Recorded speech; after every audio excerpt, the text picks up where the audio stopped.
Holy and merciful, our Heavenly Father God, who loves us, thank you so much for your grace and great love. When we were still sinners, you had compassion on us and you saved our spirit from the eternal destruction. Today, in this Lord's Day, we have gathered here, those who were sanctified with the blood of Jesus, in order to listen to your word and also in order to have fellowship together. As a truly born-again Christian, let us do not forget what is the real purpose of our life. And also, let us do our best to glorify the name of God through our Christian life. We know there are still so many lost souls who are not saved yet around us. So let us have a priority to preach the gospel to the lost souls so that we can accomplish the will of God through our Christian life. Especially we are praying for the ministers' retreat this week and also the Chaung Bible Seminar in next week. Let us do our best to evangelize many lost souls. Today also, there are some brothers and sisters who are not able to join this Lord's Day sermon. Wherever they are doing and wherever they are staying now, please let them continue their sincere Christian life. From the beginning of this Lord's Day sermon until the end, the Holy Spirit is with us and guide us. In the name of our Lord Jesus Christ we pray. Amen. Okay, let's open our Bible. 2 Corinthians chapter 5. Buksan po natin sa ating mga Biblia, sa ikalawang Korinto sa chapter 5. Verse 14 and 15. Magmula po verse 14 hanggang 15.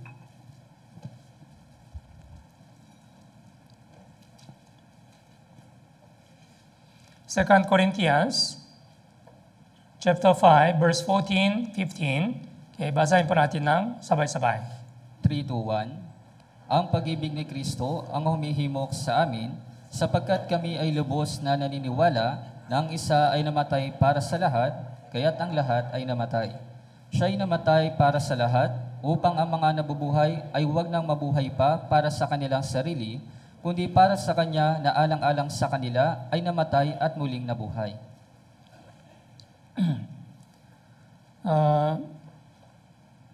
When we were saved, we have received the forgiveness of all of our sins.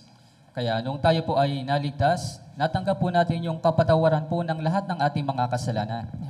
And also, we became the children of God. At isa pa pong bagay, tayo rin po ay naging mga anak ng Diyos. And in other words, also we realized the love of God.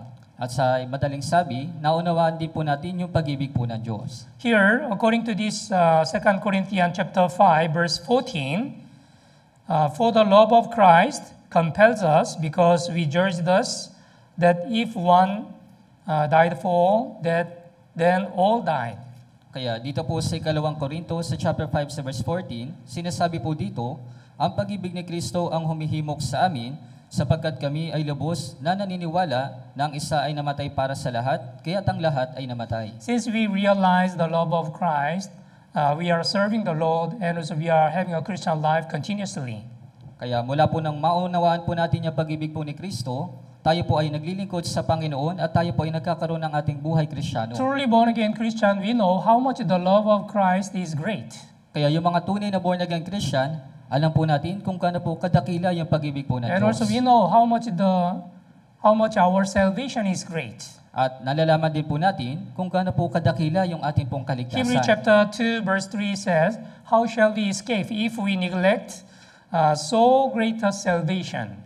Kaya sinasabi po sa Hebreo, sa chapter 2 sa verse 3, paano nga tayo makakatakas kung ating pababayaan ang ganito kadakilang kaligtasan? Yeah, truly born-again Christian, they know our salvation is great. Kaya po ang mga tunay na born-again Christian, alam po nila kung gaano po kadakila yung kaligtasan. And since we get salvation, because of this love of Christ, we are serving the Lord and we continue our Christian life. At dahil po mula po nang matanggap po natin yung kaligtasan, dahil po sa pag-ibig ni Kristo, tayo po ay naglilingkod sa Panginoon at tayo po ay nagpapatuloy sa ating buhay Kristiyano. So we can say the love of Christ is the main strength in our Christian life.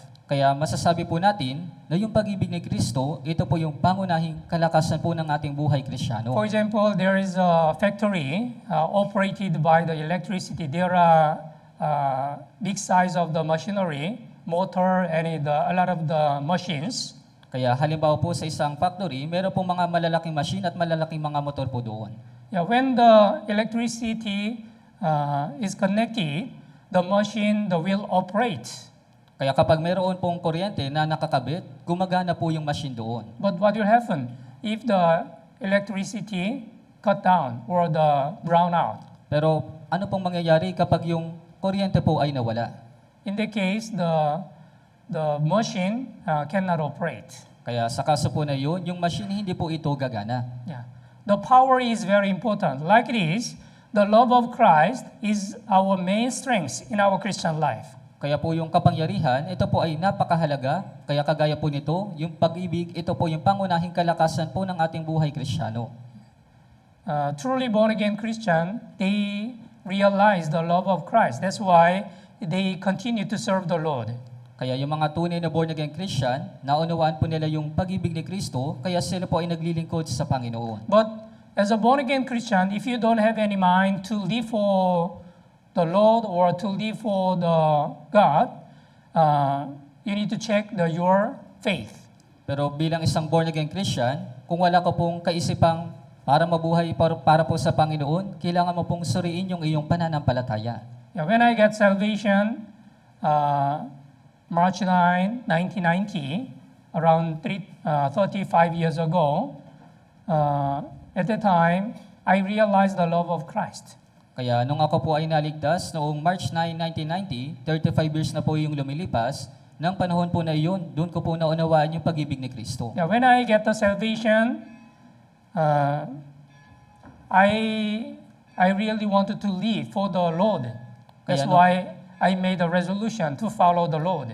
Kaya nung naunawaan ko po yung kaligtasan, gusto ko pong mabuhay para sa Panginoon, kaya nagkaroon po ko ng pagkapasya para mabuhay po sa Panginoon. I believe this is the heart of the truly born-again Christian. Kaya naniniwala po ako na ito po yung puso ng mga tunay na born-again Christian. All the born-again Christian, they have realized the love of Christ. That's why they wanted to follow the Lord and they wanted to serve the Lord. Kaya yung mga tunay na born-again Christian, naunawaan po nila yung pag-ibig ni Kristo, kaya gusto po nilang sumunod po sa Panginoon. Let's open our Bible. Unang Korinto, chapter 16. Buksan po natin sa Unang Korinto sa chapter 16.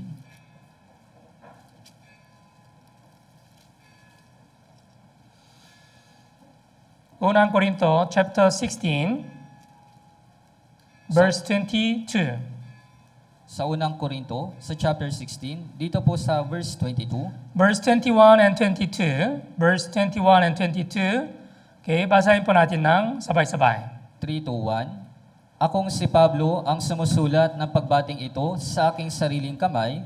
Kung ang sinuman ay hindi umiibig sa Panginoon, ay sumpain siya, Maranatha. Yeah, here,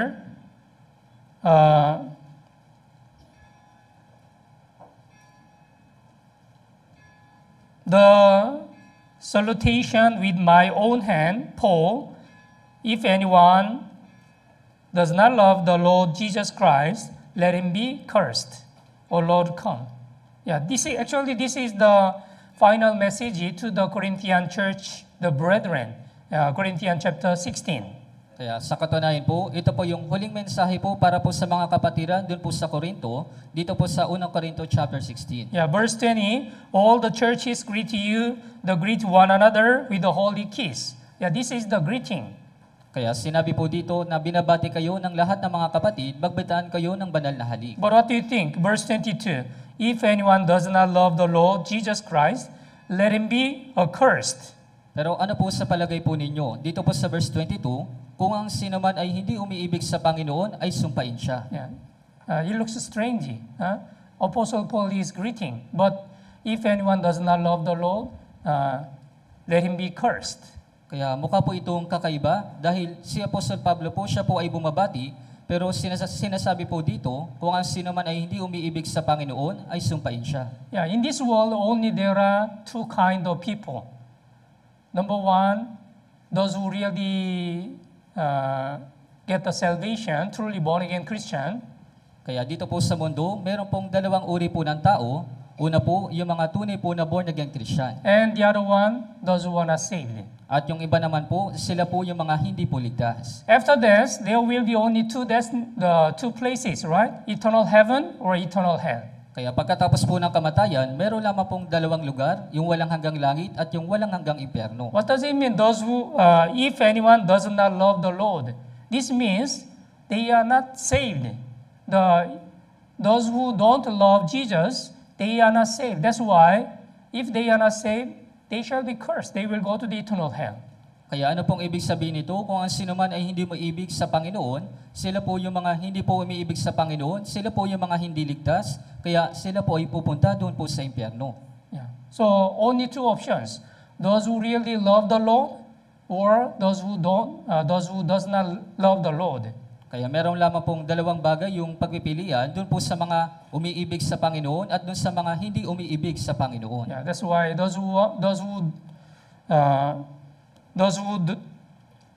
anyone does not love the Lord, they are not saved. That's why they shall be cursed. Kaya doon po sa mga hindi umiibig sa Panginoon, sila po ay hindi mga ligtas, kaya sila po ay susumpain. But our born again Christian, we realize the love of Christ. That's why we can love the Lord above all things. Pwera tayo po mga born again Christian, naunawaan po natin yung pag-ibig ni Kristo, kaya kaya po nating mahalin yung Panginoon higit po sa lahat ng mga bagay. So Jesus said, "He who loves father or mother more than me is not worthy of me. And he who loves son or daughter more than me is not worthy of me." Kaya sinabi po ni Jesus, kung ang sinamang umiibig sa kanyang ama o sa kanyang ina nang higit kay sa akin, ay hindi karapat-dapat sa akin, at ang sinamang umiibig sa kanyang anak na lalaki o anak na babae nang higit kay sa akin, ay hindi karapat-dapat sa akin. Some people who don't realize the love of Christ, they cannot understand the meaning of this verse. Kaya doon po sa mga tao pong hindi nakakaunawa ng pag-ibig ni Kristo, hindi po nila naunawaan yung talata po na ito. Because if they are not saved, they will love their children or their mother or father rather than the Jesus Christ. Dahil kung hindi po sila mga ligtas, kung mamahalin po nila yung kanilang mga anak o yung kanilang mga magulang, nang higit po kaysa po kay Jesus. Yes. But those who really realize the love of Christ, they will love the Lord rather than any other things. Pero doon po sa mga nakaunawa na pag-ibig ni Kristo, mamahalin po nila yung Panginoon ang higit kaysa lahat ng mga bagay. Let me give you example of the Peter. Simon Peter. Actually, before he realized the love of Jesus, he sweared to follow the Lord until his death. Kaya bigyan ko po kayo ng isang halimbawa, si Simon Pedro, sa katunayan po, bago po niya maunawaan yung pag-ibig ni Kristo, siya po ay nangako kay Jesus na siya po ay susunod sa kanya hanggang sa kanyang kamatayan. But Jesus said, "Assuredly I say to you that this night before the rooster crows, you will deny me 3 times." Pero sinabi po ni Jesus sa kanya, "Katotohanang sinasabi ko sa iyo, sa gabing ito, bago tumilaok ang manok, ay ipagkakaila mo ako ng 3 ulit." Yes, although the Peter, he confidently said, "Even though I die, I will follow you." But he could not follow the Jesus until his death. Kaya kahit na si Pedro, matapang niya pong sinabi na susunod po siya kay Jesus hanggang sa kanyang kamatayan, pero hindi po siya sumunod sa kanya hanggang sa kamatayan. Because when Jesus was caught by the soldiers, Simon Peter, he denied the Jesus 3 times. Dahil nang hinulin po ng mga sundalo si Jesus, si Simon Pedro, ipinagkaila niya po si Jesus ng 3 beses. But if you look at John chapter 21, after Jesus Christ was resurrected, he appeared in front of the Simon Peter. Pero kung titinan po ninyo sa Juan chapter 21, pagkatapos po ng muling pagkabuhay po ni Jesus, siya po ay nagpakita kay Simon Pedro. And Jesus asked the same question 3 times. At si Jesus, siya po ay nagtanong po sa kanya ng parehong bagay ng 3 ulit. Yeah, son of Jonah, do you love me more than this? Simon, anak ni Juan, minamahal mo ba ako ng higit kaysa mga ito? And Peter answered, "Yes, Lord, you know that I love you." At sumagot po si Pedro, "Opo, Panginoon, nalalaman mo na minamahal kita." Let's open our Bible. John chapter 21. Buksan po natin sa Biblia, sa Juan chapter 21.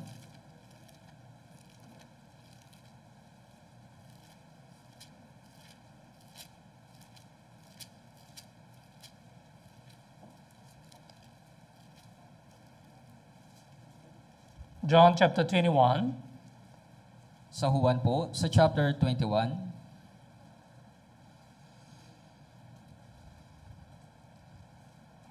Verse 15. Dito po sa verse 15, Okay, basahin po natin ng sabay-sabay. 3 to 1. Pagkatapos silang makapag-almusal, sinabi ni Jesus kay Simon Pedro, Simon, anak ni Juan, minamahal mo ba ako ng higit kaysa mga ito? Sinabi niya sa kanya, Opo, Panginoon, nalalaman mo na minamahal kita. Sinabi ni Jesus sa kanya, pakiinin mo ang aking mga kordero. Yeah. Yes, Lord, you know that I love you. This is the true testimony from the heart of the Simon Peter.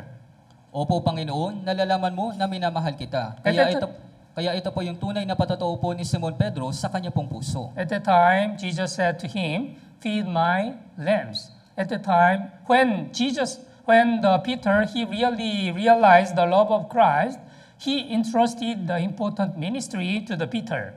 Kaya ng mga oras po na iyon, nang naunawaan po ni Simon Pedro yung pag-ibig ni Kristo, ipinagkatiwala po ni Jesus sa kanya yung mahalagang ministeryo. Yeah, if anyone does not realize the love of Christ, they cannot follow Jesus. And also, if anyone does not realize the love of Christ, they cannot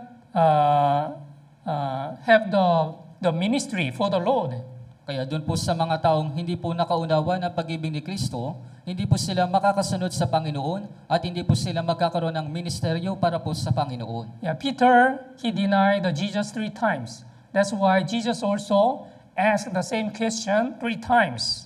Kaya si Simon Pedro, ipinagkaila niya po si Jesus ng 3 beses, kaya tinanong din po siya ni Jesus ng parehong bagay ng 3 ulit. Yeah. This is the true testimony from the heart of the Peter.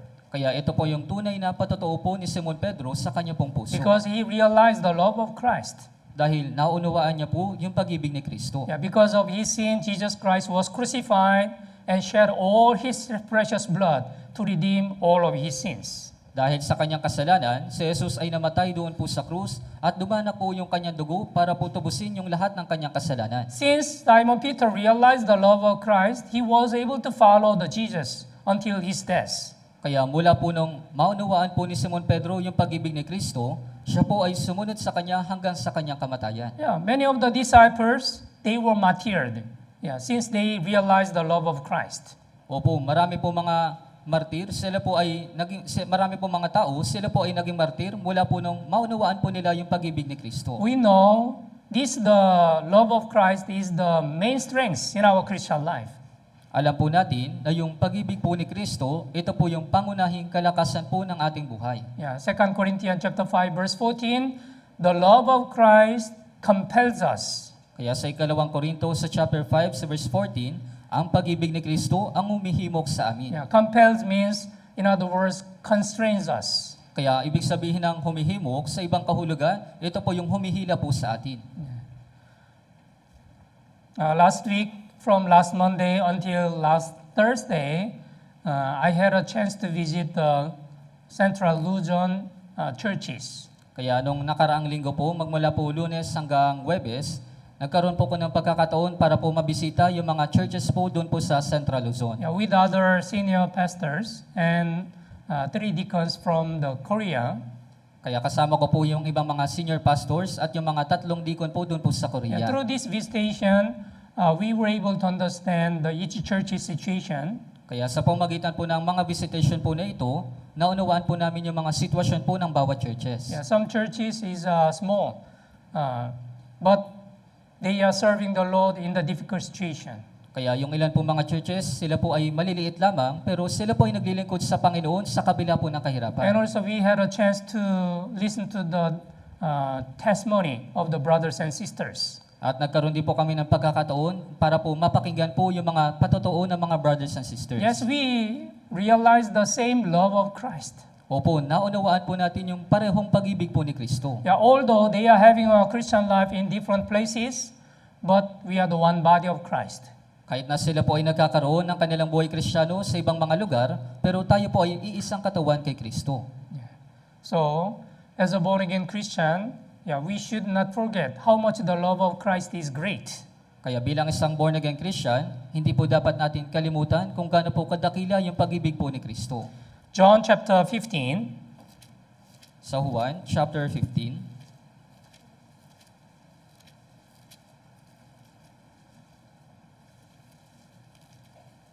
verse 13. dito po sa verse 13, John chapter 15, verse 13. sa Juan, chapter 15, dito po sa verse 13, Okay, basahin po natin ng sabay-sabay. 3, 2, 1, walang may higit pang dakilang pag-ibig kaysa rito na ibigay ng isang tao ang kanyang buhay dahil sa kanyang mga kaibigan. Greater love has no one than to lay down one's life for his friends. If some the friends died to save you, you will never forget his great love. Kaya kung yung ilan pong mga kaibigan, sila po ay ikaw po ay kanilang iniligtas, hindi mo po makakalimutan yung kanilang pag-ibig. But our Lord Jesus, when we were still sinners, He came to this world as a appearance of man, and He died on the cross. Pero yung ating pong Panginoong Yesus, nung tayo po ay mga makasalanan pa, siya po ay nagkatawang tao at siya po ay ipinako doon po sa krus. That's why Romans chapter 5 verse 8 says, God demonstrated His own love toward us in that while we were still sinners, Christ died for us. Kaya nga po sinasabi po sa Roma chapter 5 sa verse 8, subalit pinatutunayan ng Diyos ang kanyang pag-ibig sa atin na noong tayo'y mga makasalanan pa, si Kristo ay namatay para sa atin. So it is very important to repeat the love of Christ through our Christian life. Kaya napakahalaga po, napaulit-ulit po na maulit yung pag-ibig po ni Kristo sa ating buhay Kristiyano. We should not forget the love of Christ. Kaya hindi po dapat natin kalimutan yung pag-ibig po ni Kristo. The children they know how much the love of their parents is great.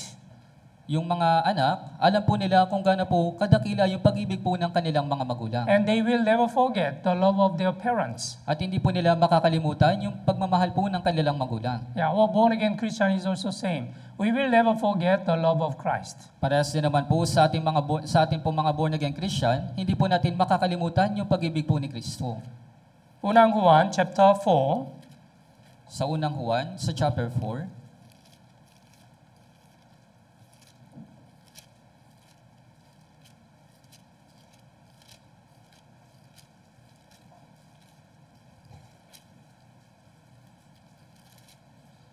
Chapter 4, verse 9 and verse 10.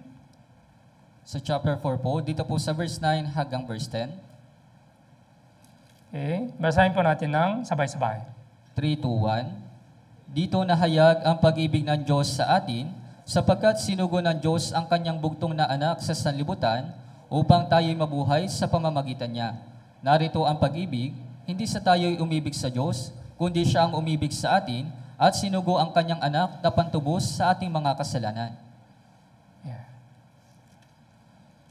So, verse 10, in this is the love, not that we loved God, but that He loved us and then sent His Son to be the propitiation for our sins. Yes, God has sent His only begotten Son to save us from the eternal destruction. Opo, isinugo po ng Diyos yung kanyang bugtong na anak para po iligtas po tayo doon sa walang hanggang pagkawasak. So, as a born-again Christian, we should not forget this love of Christ. Kaya bilang isang born-again Christian, hindi po dapat natin kalimutan ito pong pag-ibig ni Kristo. If you summarize the 10 commandments, this is we can summarize it as 2 commandments. Kaya kung ibubuod po natin yung 10 utos, may ibubuod po natin ito sa 2 utos. From the first commandment up to the first commandment, it is the commandment we should keep before the Lord, before God. Kaya po magmula po dun sa unang utos hanggang sa ika-4 na utos, ito po yung dapat po nating sundin para po sa Diyos. What's that? You shall love the Lord your God with all your heart, with all your soul, and with all your strength. Kaya ano po iyon? Ibigin mo ang Panginoon mong Diyos ng buong puso mo, ng buong kaluluwa mo, at ng buong lakas mo. And next, love your neighbor as yourself. At yung isa naman po, ibigin mo ang iyong kapwa na gaya ng iyong sarili. So if we can practice this love through our Christian life, we can serve the Lord. Kaya kung may isa sa buhay po natin, ito pong pag-ibig na ito sa ating buhay Kristiyano, makakapaglingkod po tayo sa Panginoon. In the Genesis chapter 22, God commanded Abraham to offer his only son, Isaac, as a burnt offering in the Mount Moriah. Kaya doon po sa Genesis chapter 22, inutos po ng Diyos kay Abraham na ialay po niya yung kanyang bugtong na anak na si Isaac bilang handog na sinusunog doon po sa bundok na Moriah. As you know well, Abraham, he was able to receive the son at the age of 100. Gaya po ng nalalaman po ninyo, si Abraham, natanggap niya po yung kanyang bugtong na anak sa edad po na 100. So we can say, the Isaac was really precious for Abraham. Kaya masasabi po natin na si Isaac talagang siya po ay napakahalaga para po kay Abraham. But God commanded him, offer your son, Isaac, as a burnt offering. Pero inutos po ng Diyos sa kanya na ialay mo ang iyong anak bilang isang handog na sinusunog. God wanted to test his faith, the faith of Abraham. Kaya gusto po ng Diyos na subukin po yung pananampalataya po ni Abraham. And also God wanted to know how much Abraham really loved God rather than any other things. At gusto din pong malaman ng Diyos kung gaano po minamahal ni Abraham yung Diyos higit po kaysa lahat ng bagay. As I already told you, Matthew chapter 10 verse 37, he who loves father or mother more than me is not worthy of me. And he who loves son or daughter more than me is not worthy of me. Kaya gaya po ng sinabi ko po sa inyo, dun po sa Mateo chapter 10 sa verse 37, ang umiibig sa ama o sa ina ng higit kay sa akin ay hindi karapat-dapat sa akin, at ang umiibig sa anak na lalaki o anak na babae ng higit kay sa akin ay hindi karapat-dapat sa akin. If Abraham loved his only son, Isaac, rather than God, he would not obey to the commandment from the Lord. Kaya kung minamahal po ni Abraham yung kanyang anak na si Isaac kaysa po sa Diyos, hindi po siya susunod po sa utos po ng Diyos. But as you know well, Abraham obeyed to the God's word. Pero gaya po ng nalalaman ninyo, si Abraham, sumunod po siya sa salita ng Diyos. Okay, let's open the Bible, Genesis chapter 22. Buksan po natin sa Genesis, sa chapter 22.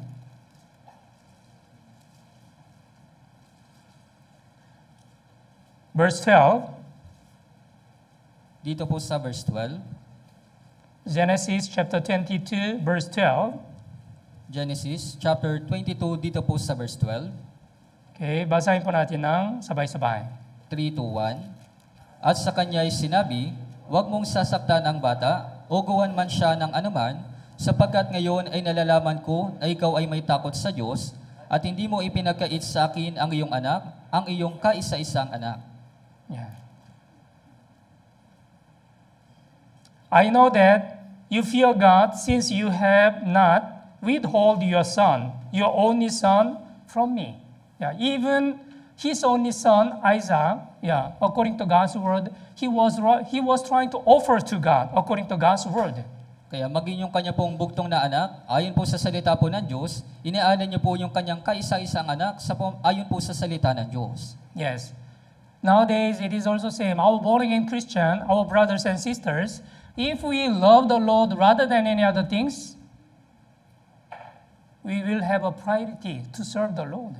Kaya parehas din naman po sa panahon po natin ngayon, kung minamahal po natin yung Panginoon ng higit sa lahat ng bagay, tayo po ay magkakaroon ng prioridad na paglingkuran yung Panginoon. But what about your Christian life, brothers and sisters? Pero How paano much do you have a priority to serve the Lord? Kaya paano naman po kayo, brothers and sisters, gaano ba kayo nagkakaroon ng prioridad para po paglingkuran yung Panginoon? Sometimes when I observe some brothers and sisters, it seems like they love other things rather than the Lord. Kaya minsan, kapag inaobserbahan ko po yung ilang mga brothers and sisters, para bang minamahal po nila yung ibang mga bagay kaysa po sa Panginoon. They have a priority to do many other things rather than to serve the Lord. Sila po ay nagkakaroon ng prioridad na mas gawin yung ibang mga bagay kaysa po sa Panginoon. Yeah. So we should remember, if you love your son and your daughter more than me, is not worthy of me. As our Lord said. Kaya dapat po ninyong tandaan, kagaya po ng sinabi ng ating Panginoon, ang sinamang umiibig sa kanyang anak na lalaki o anak na babae ay hindi karapat-dapat sa akin. Yeah, what is the love of Christ? What is the love of God? This is the unconditional love. Kaya ano po ba yung pag-ibig ni Kristo? Ito po yung pag-ibig na wala pong kondisyon. Yeah, God showed us the unconditional love when we were still sinners. Kaya po yung Diyos, ipinakita niya po yung kanyang pag-ibig na walang kondisyon nung tayo po ay mga makasalanan pa. Yeah.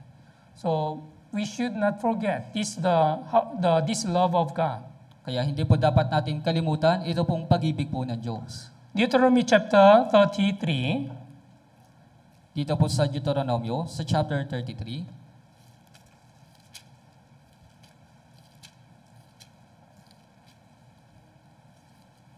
Deuteronomy chapter 33, verse 29. Sa Deuteronomio, chapter 33, dito po sa verse 29. Okay, verse 29, basahin po natin ng sabay-sabay. 3, 2, 1. Mapalad ka, O Israel, sino ang gaya mo, bayang iniligtas ng Panginoon, ang kalasag na iyong tulong, ang tabak ng iyong tagumpay, at ang iyong mga kaaway ay manginginig sa harapan mo, at ikaw ay tutuntong sa kanilang mga matataas na dako. Yeah. Happy are you, O Israel, who is like you, a people saved by the Lord. Yeah, Israel, they are God's chosen people. So, in front of God, Israel, they are really blessed. Kaya po yung Israel, sila po ay bayang pinili po ng Diyos. Kaya po sa harapan po ng Diyos, yung Israel, sila po ay talagang mapapalad. But what about our born-again Christian? Our brothers and sisters, we can say, happy are you. Oh, brothers and sisters, you are really happy rather than any other things. Kaya masasabi din po natin na tayo po mga brothers and sisters, maaari din po natin sabihin, mapalad ka, brothers and sisters, dahil naunawaan po natin yung pag-ibig ng Diyos. Yeah. Let's go back to our main script, 2 Corinthians chapter 5, verse 14. Balikan po natin sa ating pong main scripture sa 2 Korinto sa chapter 5. 2 Corinthians chapter 5, verse 14. Verse 14, again, basahin po natin ng sabay-sabay. 3, 2, 1. Ang pag-ibig ni Kristo ang humihimok sa amin, sapagkat kami ay lubos na naniniwala lang isa ay namatay para sa lahat, kaya't ang lahat ay namatay. Yeah. Because we were judged thus that if one died for all, then all died. Yeah, because of one man, all the people, we became sinner. Kaya dahil po sa isang tao, lahat po ng tao ay naging mga makasalanan. Yeah, because we are the descendant of Adam. Dahil tayo pong lahat, tayo po ay mga ina po ni Adan. But as the Bible says, Isaiah chapter 53, verse 6, the Lord God has laid on him the iniquity of us all. Pero kagaya po ng sinasabi sa Isaías chapter 53 sa verse 6, na ipinasan sa kanya ng Panginoon ang lahat nating kasamaan. Yeah, before we were born in this world 2,000 years ago, the Lord God has laid on him, on Jesus, the iniquity of us all, sin of the world. Kaya 2,000 taon na po yung lumilipas, bago po tayo ipinanganak, ipinasan po ng Panginoon kay Jesus yung lahat po ng ating mga kasamaan ng sanlibutan. Yeah, that's why our Lord Jesus Christ was crucified and died on the cross. Kaya nga po, yung ating Panginoong Jesus, siya po ay ipinako doon sa krus at namatay doon po sa krus.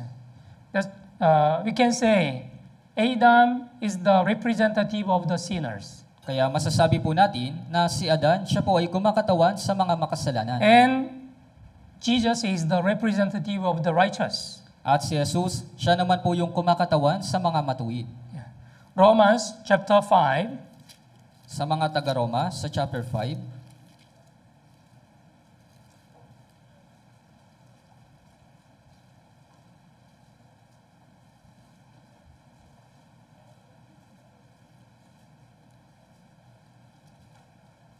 verse 19, Romans chapter 5, verse 19. dito po sa Roma, sa chapter 5, sa verse 19. Okay, babasahin ko po. Sapagkat kung paanong sa pamamagitan ng pagsuway ng isang tao, ang marami ay naging mga makasalanan. Gayon din, sa pamamagitan ng pagsunod ng isa, ang marami ay magiging mga matuwid. Yes. Yeah. Because of Adam, we were supposed to receive the judgment. Yeah. Kaya dahil po kay Adan, nararapat po na matanggap po sana natin yung paghuhukom. But by the righteous act of our Lord Jesus, we became the righteous. Pero dahil po sa pagsunod ng ating Panginoong Yesus, tayo po ay naging mga matuwid. Yeah. Romans chapter 5, verse 8. Sa Roma po, sa chapter 5 sa verse 8, Okay, basahin po natin ng sabay-sabay. 3 to 1, subalit pinatutunayan ng Diyos ang kanyang pag-ibig sa atin na noong tayo'y mga makasalanan pa, si Kristo ay namatay para sa atin. Yes. God demonstrates His own love toward us in that while we were still sinners, Christ died for us. Yeah, Christ died for us. Yeah, this means the death of the Christ, this is our death. Yeah, our old man died with Christ together. Kaya ibig sabihin po nito, yung kamatayan po ni Kristo, yung tayo din po ay namatay na kasama ni Kristo, yung ating lumang pagkatao. And the resurrection of the Jesus, this is our resurrection. At yung muling pagkabuhay naman po ni Jesus, ito rin po yung ating muling pagkabuhay. Yeah. So, Apostle Paul said, Colossians chapter 2, verse 20, I have been crucified with Christ. It is no longer I who live, but Christ who lives in me. Kaya gaya po na sinabi sa Galatia sa chapter 2 sa verse 20, ako'y ipinakong kasama ni Kristo at hindi na ako ang nabubuhay, kundi si Kristo ang nabubuhay sa akin. Yes. So, truly born again Christian, we should admit our old man died with Christ. And then we became a new creation in our Lord Jesus Christ. Kaya dapat bilang sa mga born again Christian, dapat po nating aminin akuin sa ating mga sarili na yung ating pong lumang pagkatao ay namatay ng kasama ni Kristo at tayo po ay at yung muling pagkabuhay po ni Jesus ay kasama po tayo sa muling pagkabuhay. Since we get salvation, we will continue to serve the Lord and we will follow our Lord Jesus. Kaya mula po nang matanggap po natin yung kaligtasan, tayo po ay naglilingkod at sumusunod po sa Panginoong Yesus. Yeah, 2 Corinthians chapter 5 verse 14 says, the love of Christ compels us. Kaya sinabi po sa 2 Korinto sa chapter 5 sa verse 14, ang pag-ibig ni Kristo ang humihimok sa amin. Yeah. Compel means pull something strongly. Kaya ibig sabihin po ng humihimok, hinihila po nito yung isa pong bagay. For example, there is the metals and the magnet. Kaya halimbawa po, meron po mga metal, meron po mga bakal at mga magnet. Yeah, when we close the magnet to the metal, what will happen? Kaya kapag nilapit po natin yung magnet doon po sa mga bakal, ano po yung mangyayari? Yeah, the metals will attach on the magnet. Kaya yung mga bakal, ito po ay kakapit doon po sa magnet. Because magnet has a strong power, right?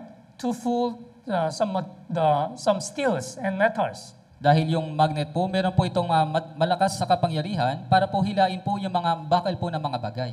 Those who really love others, they are willing to sacrifice themselves. Kaya doon po sa mga talagang minamahal po yung ibang mga tao, handa po nilang isakripisyo yung kanilang mga sarili. For example, the mothers. When one woman, before she get married, maybe she does not want to work hard work. Kaya halimbawa po sa mga nanay, marahil kung nung hindi pa po sila kinakasal, ayaw po nilang hindi po sila masipag na nagtatrabaho. Yeah, for example, cooking and cleaning and washing. Yeah, she does not want.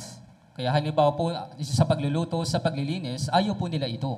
But when she get married, she is willing to all the hard work, cleaning, washing, cooking for her husband.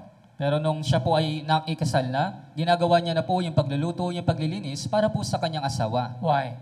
Bakit po? Because she loves her husband. Dahil minamahal niya po yung kanyang asawa. And she loves her children. At minamahal din po niya yung kanyang mga anak. Yeah, this is the power of the love. Kaya ito po yung kapangyarihan po ng pag-ibig. Yeah. In the Bible, you may know the story of the Jacob, right? The Jacob, he walked in his uncle's house, the Laban, in order to get his wife, the Rachel. He served his uncle for 7 years. Kaya po gaya po ng nalalaman po ninyo, sa pamagitan po ng kwento ni Jacob, siya po ay naglingkod sa kanya pong amo na si Laban para po makuha niya po yung kanyang para po makuha niya si Raquel bilang kanyang asawa. 7 years is not a short period. Kaya po yung 7 taon, hindi po ito maikling panahon. But for the Jacob, these 7 years, it seems like a few days. It was not so long. Pero para po kay Jacob, yung 7 taon po na ito, para lang ilang araw lang po ito para sa kanya. Why? Bakit po? Because Jacob really loved Rachel. Dahil si Jacob talagang minamahal niya po si Raquel. Let's open the Bible, Genesis 29, Genesis chapter 29. Buksan po natin sa Genesis chapter 29.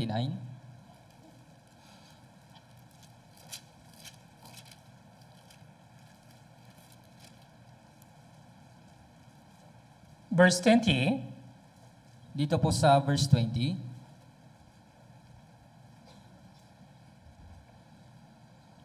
Genesis chapter 29, verse 20. Okay, basahin po natin ng sabay-sabay. 3 to 1. At naglingkod si Jacob ng 7 taon dahil kay Raquel, na sa kanya'y naging parang ilang araw dahil sa pag-ibig niya sa kanya. Yeah, Jacob served 7 years for Rachel, and they seemed only a few days to him because of love he had for her. Yeah, Jacob, he really loved Rachel. That's why although he worked 7 years for the Rachel, but it seems like only a few days. Kaya si Jacob, minamahal niya po si Raquel, kaya kahit na siya po ay naglingkod sa kanya ng 7 taon, pero para lamang ilang araw lamang po ito para sa kanya. For example, when you are doing what you like, the time goes very fast. Kaya halimbawa po, kapag ginagawa mo po yung mga bagay na gusto mo, mabilis pong lumilipas yung oras. But if you are doing some work you don't like it, maybe it seems very long. Ngunit kapag ginagawa mo naman po yung mga bagay na hindi mo gusto, para bang napakahaba po ng oras. Yeah. In our Christian life, it is also same. If you really love the Lord, although you are doing many things in the church, it will not be difficult for you. Kaya parehas din naman po, kung talagang minamahal mo yung Panginoon, kahit na marami ka pong ginagawang maraming mga bagay dito po sa church, hindi po ito mahirap para sa iyo. Yeah, Jacob, he worked in his uncle's house for 7 years to get Rachel. Kaya po si Jacob, siya po ay naglingkod kay Laban ng 7 taon para po makuha niya po si Raquel. But it was not difficult at all. Pero hindi po ito naging mahirap. Yeah. In our Christian life, it is also same. Yeah. If you really love the Lord, to attend the church is not difficult at all. Kaya parehas din naman po, kung talagang minamahal mo yung Panginoon, yung pag-attend po sa church ay hindi po mahirap. Yeah, every Sunday and Wednesday, why? You wanted to listen to the Word of God. Kaya tuwing linggo, tuwing Wednesday, ikaw po ay dumadalo o dahil ikaw po ay gusto mong makapakinig ng salita ng Diyos. For example, you have a fiancé to get married. So when you go out to meet your lover or your fiancé, maybe you will not be tired at all. Kaya halimbawa po kapag halimbawa po kapag ikakasal ka na po doon po sa iyong doon po sa isang babae, ikaw po ay magpapagal para sa kanya. Because you love her. Dahil minamahal mo po siya. Yeah. So it is also same. How much you love the Lord will decide your Christian life. Kaya parehas din naman po, kung ito po yung magtatakda kung paano mo po minamahal yung Panginoon. John Stott, one of the famous Christian, he said, "Why did I become the born again Christian?" He said, "Because he loved me." Kaya meron pong isang lalaki, ang pangalan po niya ay John Stott, at sinabi po niya, bakit ba ako naging isang born again Christian? At sinabi po niya, dahil minamahal ako ni Jesus. Yeah. He loved me first. Yeah, this is the reason why we are serving the Lord and why we continue our Christian life. Siya yung unang umibig sa akin, kaya ito po yung dahilan kung bakit po tayo naglilingkod sa Panginoon. Yeah. The love of Christ compels us. This love has a very strong power.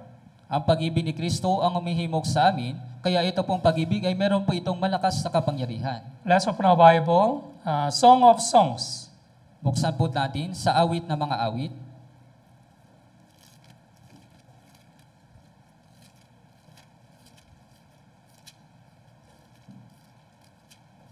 Song of Songs, chapter 8,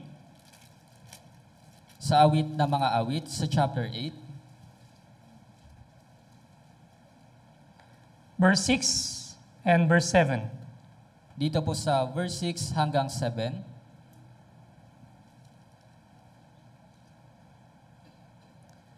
Song of Songs, chapter 8, verse 6 and verse 7. Okay, basahin po natin ng sabay-sabay. 3, 2, 1. Iligay mo akong pinakatatak sa iyong puso, pinakatatak sa iyong bisig, sapagkat ang pag-ibig ay kasing lakas tulad ng kamatayan, ang panibugo ay kasing bagsik na tulad ng libingan, ang mga liyab niyon ay para mga liyab ng apoy, isang apoy na lumalagablab. Hindi kayang patayin na maraming tubig ang pag-ibig, ni malulunod man ito ng mga baha, kundi kung ihandog ng isang lalaki dahil sa pag-ibig, ang lahat ng kayamanan sa kanyang buhay, iyon ay kukutsaing lubusan. Yeah, this Bible, the Song of Songs, tells us the love between King Solomon and the Shulamite woman. Kaya ito pong aklat ng awit na mga awit, ito po ay patungkol po sa pag-ibig ni Solomon at ang babaeng Sunamita. But actually, this Bible has a very deep meaning. So when you read this Bible, it seems like only the love between the man and woman. Pero ito pong talata po na ito pong aklat na ito ay meron po itong malalalim na kahulugan, kaya kung madali nyo lamang po itong babasahin, para bang ito po ay pag-ibig lamang sa pagitan po ng lalaki at babae. But this Bible tells us the love between our Lord Jesus Christ and our born-again Christian, His bride. Pero ito pong aklat na ito po ay patungkol sa pag-ibig po ni Kristo at sa pag-ibig po ni Jesus sa pagitan po ni Jesus at ng mga born-again Christian. Yeah, Solomon is the image of the Christ. Kaya po si Solomon, siya po ay imahe po ni Kristo. And Shulamite woman, it is the image of our born-again Christian. At yung babaeng Sunamita, siya naman po yung imahe ng mga born-again Christian. Yeah, here, verse 6 says, "Send me as a seal upon your heart, as a seal upon your arm, for love is as strong as death." How much the love is strong? Bible says for love is as strong as death. Kaya gaano ba kalakas yung pag-ibig? Kagaya po ng sinasabi dito, ang pag-ibig ay kasing lakas tulad ng kamatayan. Yeah. And its flame are flames of fire, a most vehement flame. Ang mga liyab niyon ay para mga liyab ng apoy, isang apoy na lumalagablab. And verse 7 also, many waters cannot quench the love. So how much the love is strong? At sinabi rin po sa verse 7, hindi kayang patayin na maraming tubig ang pag-ibig, kaya gaano po ba kalakas yung pag-ibig? Nor can the flood drown it. Yeah. If a man would give for love all the wealth of his house, it would be utterly despised. Kung ihandog ng isang lalaki dahil sa pag-ibig, ang lahat ng kayamanan sa kanyang bahay, iyon ay kukutsaing lubusan. Yeah, this true love cannot be exchanged with any material things. Kaya ito pong tunay na pag-ibig na ito, hindi po ito maipapalit sa kahit na anumang bagay. We should not forget how much our Lord Jesus Christ loved us. Kaya hindi po dapat natin kalimutan kung gaano po tayo minamahal ni Jesus. That's why Bible says, nothing can separate us from the love of Christ. Kaya nga po sinasabi po na Biblia, walang anumang bagay yung makakapaghiwalay po sa atin sa pag-ibig ni Kristo. Yeah. Romans chapter 8, Sa mga taga-Roma, sa chapter 8,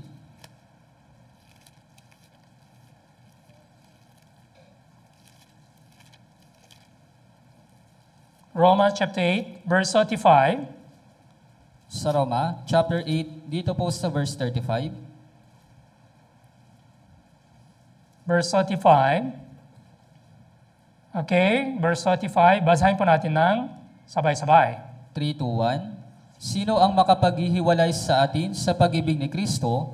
Ang kahirapan ba? O ang kapigatian? O ang pag-uusig? O ang tagutom? O ang kuhubaran? O ang panganib? O ang taba? Who shall separate us from the love of Christ?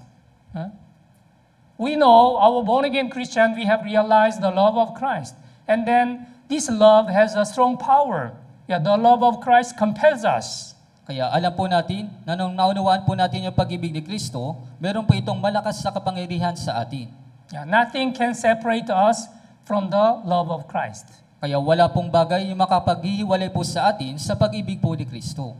Of course, as a born-again Christian, while we are having a Christian life, we may face a lot of the trials and hardships and difficulties. Pero syempre po, bilang isang mga born-again Christian, tayo po ay makakaranas ng mga pagsubok at ng mga kahirapan. But as long as we have this true love of Christ, we can overcome all the difficulties. Pero hanggat meron po tayong pag-ibig ni Kristo, magagawa po nating mapagtagumpayan yung lahat po ng mga kahirapan. Romans chapter 8, verse 37. Sa mga taga-Roma, chapter 8, dito po sa verse 37, Okay, verse 37, basahin po natin ng sabay-sabay. 3-1, ngunit sa lahat ng mga bagay na ito, tayo higit pa sa mga nagtatagumpay sa pamamagitan niya na sa atin ay umibig. So yet in all these things, we are more than conquerors through Him who loved us. Through Him who loved us. Our Lord loved us. Yeah, our Lord is really loving us. So because of this, the power of the love, we can overcome all the difficulties and trials. Kaya po yung Panginoon, tayo po ay Kanyang minamahal. Kaya dahil po sa kapangyarihan ng pag-ibig po niya, nagagawa po nating mapagtagumpayan yung mga kahirapan. Let's go back to the 2 Corinthians chapter 5, Balikan po natin sa 2 Korinto sa chapter 5. verse 15. Dito po sa verse 15. 2 Corinthians chapter 5, verse 15. 2 Korinto, chapter 5, dito po sa verse 15. Okay, basahin po natin ng sabay-sabay. 3-1, siya'y namatay para sa lahat, upang ang mga nabubuhay ay huwag nang mabuhay pa para sa kanilang sarili, kundi para sa Kanya na alang-alang sa kanila ay namatay at muling nabuhay. Yeah, He died for all. Jesus Christ died for all. Jesus Christ died for us. Kaya po si Jesucristo, siya po ay namatay para sa lahat, siya po ay namatay para po sa atin. That those who live should live no longer for themselves. So truly born-again Christian, we should not live no longer for ourselves only. Kaya tayo po mga tunay na born-again Christian, hindi po dapat tayo mabuhay pa para sa ating pong mga sarili. For example, if someone died in order to save you, how can you forget His grace? And how can you forget His true love? Kaya halimbawa po, kapag mayroon pong namatay para sa iyo, kaya paano mo makakalimutan yung kanyang biyaya at yung kanyang pag-ibig? So, Jesus died for us. And since we get salvation, we should live for the Lord. Kaya si Jesus, siya po ay namatay po para sa atin, at mula po nang matanggap po natin yung kaligtasan, dapat na po tayong mabuhay para sa Panginoon. You know, if you look at the Revelation chapter 2 and chapter 3, there are 7 churches in Asia. Kaya kung titinan po ninyo, doon po sa Apocalypse, sa chapter 2 at sa chapter 3, meron po doong 7 iglesia. Among the 7 churches, Ephesian church. How was it? At the first time, Ephesian church, they really loved the Lord. Kaya doon po sa 7 iglesia, yung iglesia po ng Efeso, sa unang pagkakataon, minamahal po nila yung Panginoon. But they forgot the love of Christ. Pero nalimutan po nila yung pag-ibig po ni Kristo. Let's open the Bible. Revelation chapter 2. Buksan po natin sa Apocalypse chapter 2.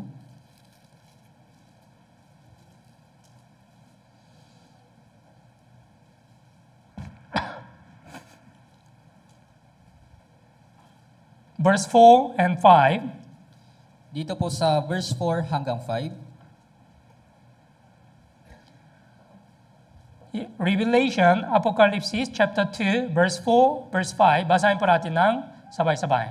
3-1, ngunit ito ang hindi ko gusto laban sa iyo, iniwan mo ang iyong unang pag-ibig. Kaya't alalahanin mo kung saan ka nahulog, magsisika at gawin mo ang mga bagay na ginawa mo noong una. Kung hindi, darating ako sa iyo at aalisin ko ang iyong ilawan mula sa kinilalagyan nito, malibang magsisika. Nevertheless, I have I have this against you, that you have left your first love. You have left your first love. Ephesian church, at the first time, they realized the love of Christ, and they really loved the Lord above all things. Kaya yung iglesia po ng Efeso, sa unang pagkakataon po, naunawaan po nila yung pag-ibig ni Kristo at minamahal po nila yung Panginoon ng higit sa lahat ng bagay. But why they have left the love of Christ? Pero bakit po nila iniwan yung pag-ibig po ni Kristo? Yeah, why they have left the first love? Bakit po nila iniwan yung unang pag-ibig? Yeah, for example, there is the one man and one woman. They loved each other. At the first time, they truly loved. That's why they will get married and they will love each other.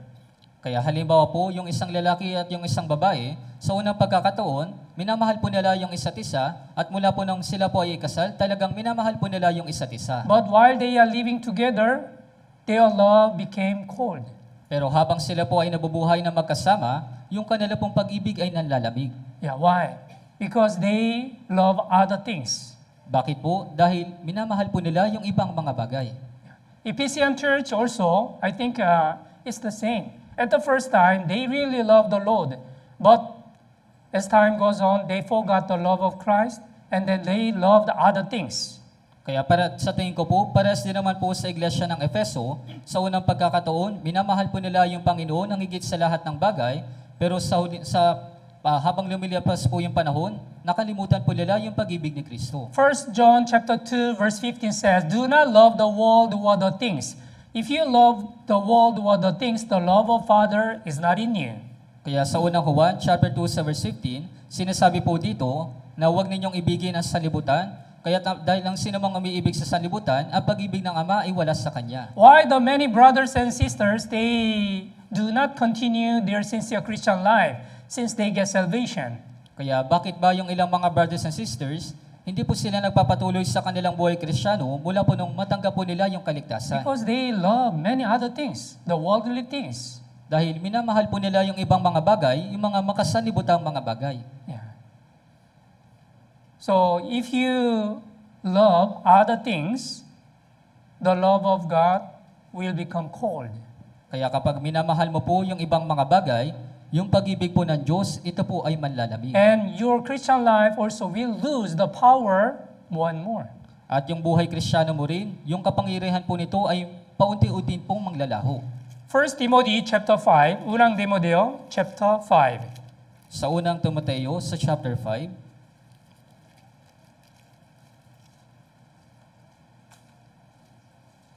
verse 6. dito po sa verse 6, Okay, basahin po natin ng sabay-sabay. 3-2-1, subalit ang nabubuhay sa mga kalayawan, bagamat buhay ay patay. But she who lives in pleasure is dead while she lives. Huh? If she loved the pleasure in this world, if she loves the worldly things rather than the Lord, her life is dead before God. Kaya po, kung minamahal niya po yung ibang mga bagay, yung mga makasanibutang mga bagay, yung mga kalayawan po sa mundo, nangigit po sa Panginoon, bagaman siya po ay buhay, ito po ay patay. We know the story of the Demas. At the first time, Demas, he was very faithful, the fellow workers of the Apostle Paul. Kaya alam po natin yung kwento po ni Demas, sa unang pagkakataon, siya po ay tapat na kamanggagawa ni Apostol Pablo. Yeah, he did his best to preach the gospel with the Apostle Paul. Ginawa niya po yung kanyang makakaya para po may pangaral yung ebanghelyo kasama po ni Apostol Pablo. But if you read the 2 Timothy chapter 4 verse 10, "For Demas has forsaken me, having loved this world." Pero kung titingnan po ninyo sa ikalawang Timoteo, sa chapter 4 sa verse 10, sapagkat iniwan ako ni Demas na umibig sa sanlibutan ito. Yeah, he has departed for Thessalonica. Siya po ay nagtungo doon po sa Yeah, at Thessalonica. the time Thessalonica was the big city. So, as a young man, he loved the worldly things. So, he left for Thessalonica. Kaya ng mga oras po na yun, malaking lungsod po yung Thessalonica, kaya bilang isang kabataan, minamahal niya po yung makasanibutang mga bagay, kaya pumunta po siya doon po sa Thessalonica. There are some the brothers and sisters who love this world. That's why Satan is trying to tempt them.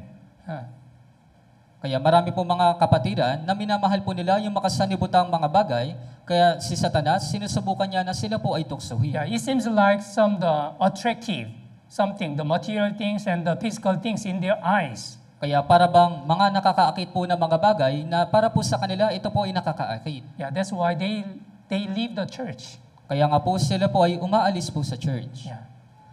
They have forsaken the love of Christ. Kaya pinabayaan po nila yung pag-ibig po ni Kristo. Yeah. If we are really saved, as a truly born-again Christian, we should not forget the love of Christ. Kaya kung talagang tayo po ay naligtas, bilang isang born-again Christian, hindi po dapat natin kalimutan yung pag-ibig ni Kristo. And some Christian, because of the cares of their lives, they are far from the Lord. At yung ilan pong mga Kristiyano, dahil po sa mga alalahanin patungkol po sa buhay, sila po ay iniiwan po nila yung Panginoon. Luke chapter 21, Sa Lucas po, sa chapter 21,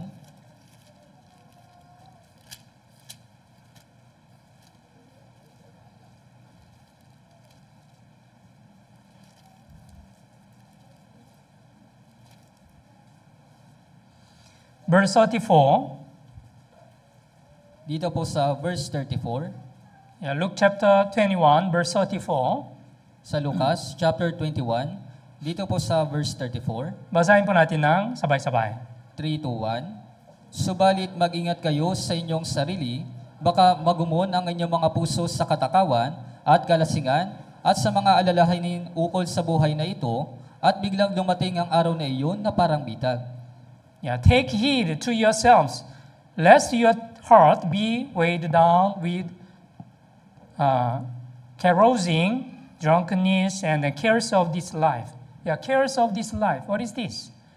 Yeah, while we are living in this world, we will have a lot of difficulties, financial difficulties, and some worries about our lives. Kaya ano po itong mga alalahanin patungkol po sa buhay? Ibig sabihin po nito, habang tayo po ay nabubuhay, tayo po ay makakaranas sa mga kahirapan, ng mga pinansyal na problema at ng iba pang mga bagay. But we should pray to God. And then, if we really trust in God, we should believe our Lord will help us. Our Lord will take care of us.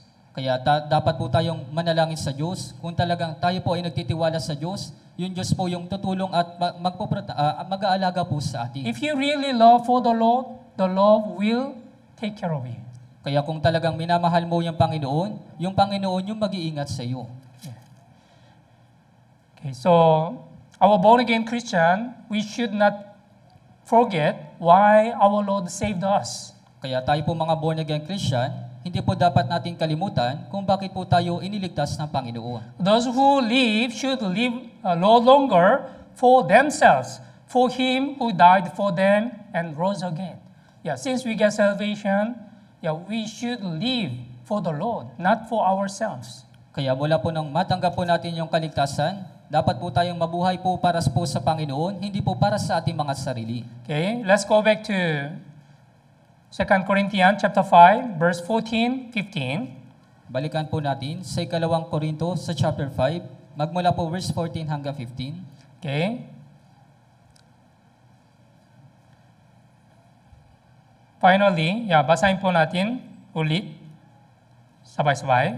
3 to 1. Ang pag-ibig ni Kristo ang umihimok sa amin, sapagkat kami ay lubos na naniniwala na ang isa ay namatay para sa lahat, kaya't ang lahat ay namatay. Siya ay namatay para sa lahat, upang ang mga nabubuhay ay huwag nang mabuhay pa para sa kanilang sarili, kundi para sa Kanya na alang-alang sa kanila ay namatay at muling nabuhay. Yeah. So, for the love of Christ compels us. Yeah. We should not forget the love of Christ. And then, we should not forget why our Lord saved us first. Sapagkat ang pag-ibig ni Kristo ang umihimok sa amin, kaya hindi po dapat natin kalimutan yung pag-ibig po ni Kristo at kung bakit po tayo iniligtas po ng Panginoon. Why our born-again Christian, we are still living in this world? Because there is the reason why we should live in this world.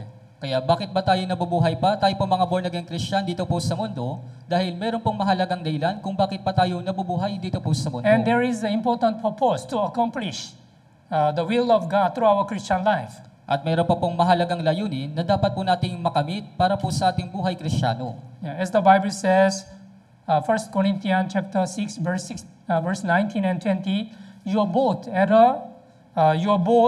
a price. Therefore glorify God in your body and in your spirit, which are God's.